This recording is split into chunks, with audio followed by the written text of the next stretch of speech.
Guys, आपका स्वागत है मेरे चैनल स्टडी बाय सीमा में। तो आज आपके लिए जो मैं लेके आई हूँ वो क्लास 10th के आगे वाला जो वीडियो लेके आई हूँ, जिसमें अपने करेंगे बोर्ड 2025 में मैथ में जो पूछे जाने वाले इंपॉर्टेंट क्वेश्चन है वो आगे वाली अपनी टेस्ट सीरीज स्टार्ट करेंगे। इससे पहले मैंने 5-6 वीडियो अपलोड कर चुके हैं, तो वहाँ पे आप जाके इंपॉर्टेंट क्वेश्चन मैंने करवाए, तो वहाँ पे आप जाके वॉच कर सकते हो। तो लेट्स स्टार्ट करते हैं। अपने जो एग्जाम में पूछे जाते हैं उसी टाइप के क्वेश्चन मैं आपके लिए यहाँ से लेके आई हूँ। तो क्वेश्चन क्या कहा है कि ऐसी दो संख्याएं ज्ञात करो जिनका योग 27 है और गुणनफल कितना है 182 है। यानी अपने को ऐसी दो संख्याएं बतानी है, कौन से है। तो सबसे पहले आप देखो, दो संख्याएं जिनका योग कितना है 27 है। कैसे करेंगे? मान लो अगर पहली संख्या को मैं x मानूं, पहली संख्या मेरे को नहीं पता दोनों का योग को, पहली संख्या को अगर मैं x मानूं तो दूसरी संख्या बच्चों बताओ क्या होगी? दूसरी संख्या होगी अपनी, देखो दो संख्याओं का योग कितना है 27 है। अगर मैं एक संख्या x मानूं तो दूसरी कितनी होगी? उस संख्या को मैंने 27 में से घटा दूंगी तो दूसरी संख्या होगी। तो दूसरी संख्या अपनी 27 माइनस एक्स, यानी पहली संख्या x है तो दूसरी को अगर मैं मान लो x की जगह 10 मान लूं तो 10 को अगर मैं 27 से घटा दूंगी 17, तो दूसरी संख्या कितनी होगी 17। उसी तरह मैंने फर्स्ट संख्या x मानी है, उसको जब घटाएंगे तो दूसरी अपनी संख्या यहाँ पे आ जाएगी। अब देखो इनका गुणनफल, यानी गुणनफल का मतलब होता है दोनों संख्याओं का जो गुना है वो कितना है 182 है। इसको करोगे, इसको ब्रैकेट में रखो, कितना आएगा 27x माइनस एक्स की स्केयर इक्वल टू 182। ये पूरा उठा के उधर ले जाते हैं तो क्या हुआ x की square minus 27x plus 182 equal to 0। अब ये अपनी बन गई द्विघात समीकरण। द्विघात समीकरण है, इसका मतलब दो x के कितने मान आएंगे? 2, यानी वो संख्या कितनी होगी? 2 संख्या होगी। तो अब देखो 27 के x से टुकड़े करने हैं कि जो जोड़ने या घटाने पे तो 27 है, गुणा करने पर कितना है 182 है। तो x की square minus 14x minus 13x, जब 14x में से 13x जोड़ेंगे तो 27 और दोनों को गुना करेंगे तो प्लस का 182 आएगा। दोनों में कॉमन आएगा x माइनस 14, इसमें कॉमन क्या रहा माइनस 13, तो क्या बचा x माइनस के 14, यानी एक गुणनखंड x माइनस 14 है, दूसरा गुणन है x माइनस 13, यानी x का मान कितना हो गया 14 और x का मान कितना हो गया 13, यानी x की दो वैल्यू आई है। अगर अपने 14 लेंगे तो 27 में से घटाएंगे तो 13 आएगा, अगर 13 लेंगे तो 27 में से जब घटाएंगे तो कितना हो जाएगा 14 आएगा। ठीक है बच्चों, ये अपना था फर्स्ट क्वेश्चन। इस टाइप का क्वेश्चन है वो एग्जाम के बोर्ड के एग्जाम में है, वो अपना काफी पूछा जाता है। इसी तरह जब अपनी सेकंड क्वेश्चन करेंगे, सेकंड क्वेश्चन में क्या कहा है? क्वेश्चन अपना क्या है? Sine theta plus cosec theta की square plus cos theta plus sec theta की स्क्वायर इक्वल टू क्या है 7 plus ten square theta plus cot square theta. ये चीज अपने को क्या करनी है? प्रूफ करनी है। ये आपकी जो त्रिकोणमितीय वाली जो प्रश्नावली है 8वीं क्वेश्चन, वहां से इंपॉर्टेंट क्वेश्चन है वो मैं यहाँ पे लेके आई हूँ। क्वेश्चन क्या है? Sine theta plus cosec theta की whole square plus cos theta plus sec theta की whole square equal to 7 plus 10 की स्क्वायर प्लस कोट की स्क्वायर। ये चीज अपने को सिद्ध करनी है। तो जब भी मैंने आपको बताया, जब भी अपनी त्रिकोणमितीय वाली जो प्रश्नावली है सिद्ध करने वाली क्वेश्चन करेंगे, तो जब भी कोई भी क्वेश्चन जब अपने सिद्ध करेंगे तो सबसे पहले उसको साइन और कोस में कन्वर्ट करेंगे। जब तक साइन और कोस में कन्वर्ट नहीं करेंगे अपना क्वेश्चन है वो सोल्व नहीं होगा। तो लेट्स स्टार्ट करते हैं अपने। जैसे पहला है, ये देखो साइन पहले से साइन में है तो इसको अपने कन्वर्ट किसी में नहीं करेंगे। कोसेक क्या होता है? कोसेक का फॉर्मूला होता है 1/sin, तो यानी 1/sin थीटा की स्क्वायर। इसी तरह अब देखो यहाँ पे बीच में प्लस है तो प्लस है। ठीक है बच्चों, अगर आपके देखो क्वेश्चन में प्लस है, ठीक है। उसी तरह कोसेक थीटा, कोसेक कोस का है, कोस में को किसी में कन्वर्ट नहीं करेंगे और सेक होता है 1/cos थीटा की क्या हो जाएगी होल स्क्वायर। ये चीज अपने को क्या करनी है? सिद्ध करनी है, तो इसको अपने नहीं लिखेंगे। अब देखो इसका मैं एलसीएम लूंगी तो कितना आएगा, या अपने इसको कैसे कर सकते हैं बताओ बच्चों, कैसे करेंगे इसको? अपने कैसे करेंगे? अब देखो सबसे पहले इसको या तो लेंगे एलसीएम के बेस पे करेंगे या किस बेस पे करेंगे? सबसे पहले अपने इसको करेंगे किस फॉर्म में, या अपने इसका एक तरीका और कर सकते हैं। तरीका क्या होगा कि अपने इसको चेंज नहीं करके सबसे पहले अपने डायरेक्ट एलसीएम लेके हल कर सकते हैं। वो भी तरीका, इसके दो मेथड होते हैं। डायरेक्ट देखो ये क्या है a प्लस बी की स्केयर, अपना फॉर्मूला क्या होता है, a प्लस बी की स्केयर का फॉर्मूला क्या होता है, a स्केयर प्लस 2ab और प्लस b की स्केयर, ये होता है। ठीक है, तो इस जो ये है फॉर्म, इसको इस फॉर्मूले के फॉर्म में अपने इसको खोल देंगे तो क्या होगा, साइन की square theta plus 2 sine theta into 1 plus cosec theta plus cosec theta की स्केयर।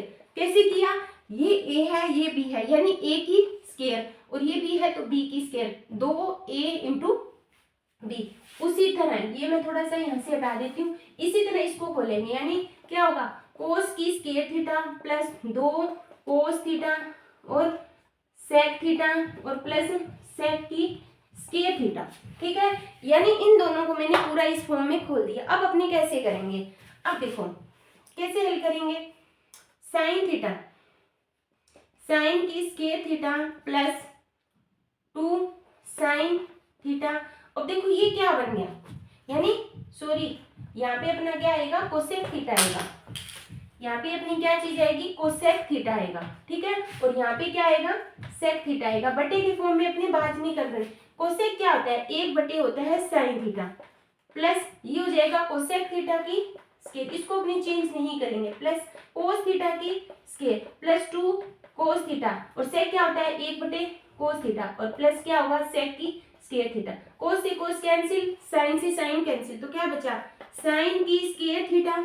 ठीक है, अब और यहाँ पे क्या है, कोसेक, कोस की स्केयर थीटा प्लस कोसेक क्या होता है, कोसेक का आपने फॉर्मूला, कोसेक की स्केयर का फॉर्मूला पढ़ा है, क्या होता है, 1 प्लस कोट की स्केयर थीटा, ये इसका फॉर्मूला होता है। यहाँ मैंने एक फॉर्मूला एक वीडियो में आपको कराया, आप वहां पे जाके वॉच कर सकते हो। इसी तरह से क्या होता है, 1 प्लस tan की स्केयर थीटा होता है, यानी सेक की स्केयर का फॉर्मूला होता है 1 प्लस tan की स्केयर और कोसेक का फॉर्मूला होता है 1 प्लस कोट की स्केयर। ठीक है, sine square plus cos square equal to क्या होता है, sine square plus cos square equal to होता है 1 प्लस ये हो गया 1 और ये भी क्या हो गया 1।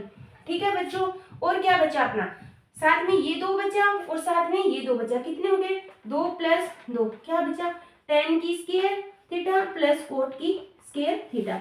ये टोटल कितने हो गए, टोटल गिनो कितने हो गए, 7, यानी 7 tan की स्केयर थीटा प्लस कोट की स्केयर थीटा। यही चीज अपने को प्रूव करनी है। देखो ये चीज है, ये चीज सेम यहाँ पे लिखी हुई है, यानी जब अपने इसको हल करेंगे तो जो लास्ट में आंसर आएगा वो ये चीज आनी चाहिए। तो इस तरह अपने साइन और कोस वाले जो क्वेश्चन है वो हल कर सकते हैं। कंडीशन क्या होगी, जब भी अपने क्वेश्चन सोल्व करेंगे तो सबसे पहले उसको साइन या कोस वाले ही फॉर्मूले यूज करेंगे जिसमें साइन और कोस आए। अगर अपने अलग फॉर्मूले करेंगे तो वो क्वेश्चन है आसानी से सोल्व नहीं होगा। नेक्स्ट जो अपना क्वेश्चन है, क्वेश्चन में क्या कहा है, अपनी कोई इक्वेशन दी हुई है 2x plus 3y equal to 10 हो, यदि x इक्वल टू 2 हो तो y की वैल्यू ज्ञात करो। तो y की वैल्यू क्या करनी है, ज्ञात करनी है। यानी अपने को एक दो चरों वाली रैखिक समीकरण दी है जिसमें अपने को x का मान दिया है, अपने को किसका मान फाइंड करना है, y का। क्या है, 2x plus 3y equal to क्या है, 10 है। x का मान यहाँ पे 2 दिया है तो x की जगह मैं क्या रखूंगी, 2 रखूंगी। 3y इक्वल टू क्या हो गया, 10। 2 को 2 से गुना किया कितना आया, 4। 3y इक्वल टू 10, ये प्लस है उधर जाके किस में हो जाएगा, माइनस में हो जाएगा 3y। तो 3y equal to 6, y equal to 6/3, तो y की वैल्यू कितनी आ गई, 2। यानी अपना x का भी मान कितना है, 2 है और y का मान भी 2 है। अब अपने को करना है आंसर चेक, अपना आंसर सही है या गलत है। तो उसका भी मैं थोड़ा सा आपको तरीका बता देती हूँ। जो y का मान 2 आया है, x का मान 2 आया है, तो वो दोनों मान इस इक्वेशन में रख देना। अगर ये दोनों के मान यहाँ पे रखेंगे बराबर 10 आया तो क्वेश्चन सही है, वरना अपना क्वेश्चन है वो रॉन्ग है। ठीक है बच्चों, इसी तरह अपना नेक्स्ट को जो क्वेश्चन आता है, 4th क्वेश्चन है, वो अपने क्या करेंगे, कौन सी से लेके आएंगे, वो अपना क्वेश्चन है कि 4th क्वेश्चन है कि a इक्वल टू जब 2 हो, d इक्वल टू जब 8 हो, ठीक है, और s 9 इक्वल टू 19 हो, तो अपने को a n और n की वैल्यू क्या करनी है, फाइंड करनी है। तो इसको अपने कैसे सोल्व करेंगे, ए की वैल्यू दी हुई है, डी की वैल्यू दी है, एस एन की वैल्यू दी है, अपने को ए एन और एन की वैल्यू ज्ञात करनी है। अब देखो बच्चों, हमने पढ़ा होगा सबसे पहले ए एन वाला फॉर्मूला क्या होता है, A N equal to A plus N minus one, ये फॉर्मूला है, सभी बच्चों को आता है। ए एन की वैल्यू ज्ञात करनी है, ए का मान 2 है, एन की वैल्यू नहीं पता और डी का मान कितना है अपना 8 है। तो A N equal to 2 plus 8 N minus 8, ये इसको खोलेंगे तो 2 इसमें आएगा, क्या आएगा 8 एन माइनस 6, यानी एक ए एन का मान कितना आ गया 8 एन माइनस 6। अब अपने को क्या करना है, एस एन वाला फॉर्मूला लगाते हैं। एस एन वाला फॉर्मूला क्या आता है, S n equal to n बटे 2 ए प्लस ए एन के साथ जो फॉर्मूला है मैंने वो लगाया है, क्योंकि अपने को ए एन का मान यहाँ से पता है। तो देखो एस एन का मान कितना है 90, एन की वैल्यू पता नहीं 2 और ए की वैल्यू कितनी है 2 है, और एन ए एन की वैल्यू अपने ने यहाँ पे निकाली है 8 एन माइनस के 6।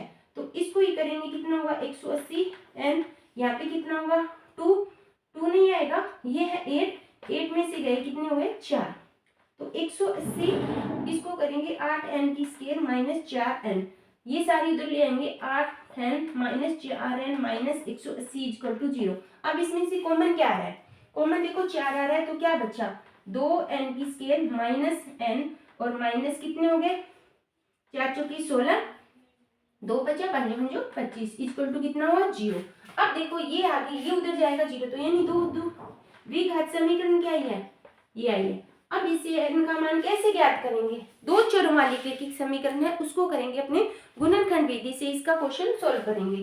क्या आएगा 90 के क्या टुकड़े होते हैं 9 इंटू 10, यानी 2 एन की स्केयर माइनस 10 एन में से प्लस के 9 एन गए माइनस के 45, तो दोनों में 2, तो क्या बचा n माइनस 5, इसमें क्या बचा 9, यानी n माइनस 5, तो यानी n माइनस 5 एक गुणनखंड है, दूसरा 2n माइनस 5, तो ये तो सही नहीं होगा क्योंकि यहाँ से n की वैल्यू बटे में आएगी, तो यहाँ से n का जो मान है कितना आएगा 5, यानी n का मान कितना है 5 है। अब ये मान जब अपने इस इक्वेशन में रखेंगे, यहाँ पे n की जगह 5 रखेंगे तो कितने 40 में से 6 गए कितने बचे 34, तो यानी ए एन की वैल्यू कितनी आ गई अपनी 34। तो इस तरह जो क्वेश्चन है वो अपने जो समांतर श्रेणी वाले क्वेश्चन है वो सोल्व करते हैं। तो आई होप आपको वीडियो ये अच्छी लगी होगी, वीडियो अच्छी लगे तो लाइक करना, मेरे चैनल को सब्सक्राइब करना और इस वीडियो को अपने ज़्यादा से ज़्यादा स्टडी ग्रुप में शेयर जरूर करना। थैंक यू बच्चों।